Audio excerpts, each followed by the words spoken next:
Scholarship या भागातील मराठी विषयातील बातमीवर आधारित कशा प्रकारचे प्रश्न येतात ते बघणार आहोत। अगोदर आपण कवितेवर आधारित, पाठावर आधारित प्रश्न बघितले, आता बातमीवर आधारित प्रश्न कसे येतात। आता सर्वात अगोदर तुम्हाला बातमीचं हेडलाईन म्हणजे टायटल काय आहे ते बघायचंय। मग या बातमीचं टायटल काय आहे?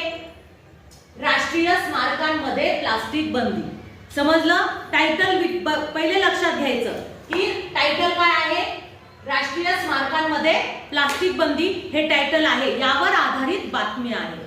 दुसरी गोष्ट काय लक्षात द्यायची की ती घटना कधी घडली, ती घटना कधी घडली तर स्टार्टिंग मध्ये आणि कोणत्या ठिकाणची आहे। ही बातमी कुठलची आहे?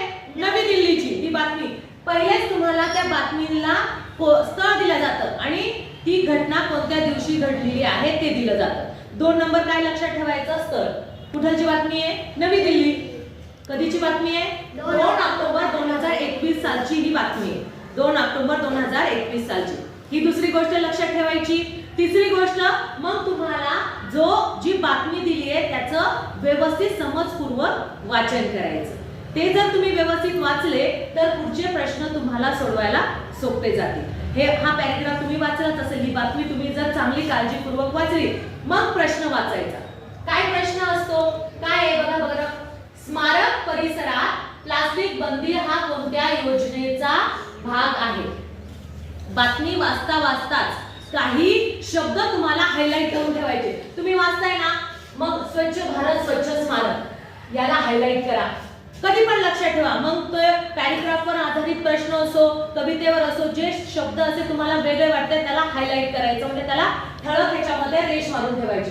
मोहिमेचा भाग म्हणून देशातील सर्व राष्ट्रीय स्मारके, पर्यटन स्थळ, प्लास्टिक बंदीची घोषणा करण्यात आली। काल दिल्ली येथे पर्यटन मंत्री, कोण? पर्यटन मंत्री महात्मा गांधी जयंती मुहूर्त साधून ही घोषणा केली। ओके, हे पॉइंट आपण हायलाइट केले। त्याच्यानंतर आता प्रश्न बघा। स्मारक परिसरात प्लास्टिक बंदी हा कोणत्या योजनेचा भाग आहे? आता बघा इथे तुम्ही मग काय करायचं? चौथी स्टेप काय आहे की ऑप्शन वाचून घ्यायचे। स्वच्छ भारत सुंदर भारत, प्लास्टिक मुक्त भारत, स्वच्छ भारत स्वच्छ स्मारक, स्वच्छ स्मारक स्वच्छ पर्यटन। आता इथे आपण हायलाइट केलं, काय केलं? स्वच्छ भारत स्वच्छ स्मारक। सांगा बरं किती नंबरच्या पर्यायामध्ये आहे? मग किती नंबरच्या पर्यायाला गोल करायचं? 3। ओके,